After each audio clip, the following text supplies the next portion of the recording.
آج ہماری ماں بہنیں یوٹیلٹی سٹور کے آگے لائنوں میں کھڑی ہوتی ہیں. جب سرمایہ کی بہن کھڑی ہو یا سرمایہ کی بیٹی کھڑی ہو, سرمایہ کی والدہ کھڑی ہو, اس کو پتہ چلے کہ لائن کیسی ہوتی ہے. جب میری ایک بیٹی جب کھڑی ہوتی ہے 8 بجے یوٹیلٹی سٹور کے سامنے, 4 بجے کا ٹائم ہوتا ہے, جب آٹے کی لائن میں جاتی دروازے کے پاس پہنچتی ہے, آٹا ختم ہو جاتا ہے, خون کی آنسو ہوتی ہے.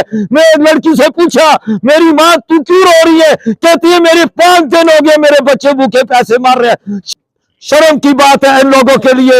وزیر اعظم صاحب, آپ نے اعلان کیا تھا میں 3 ماہ کے اندر پاکستان میں مہنگائی کو ختم کروں گا.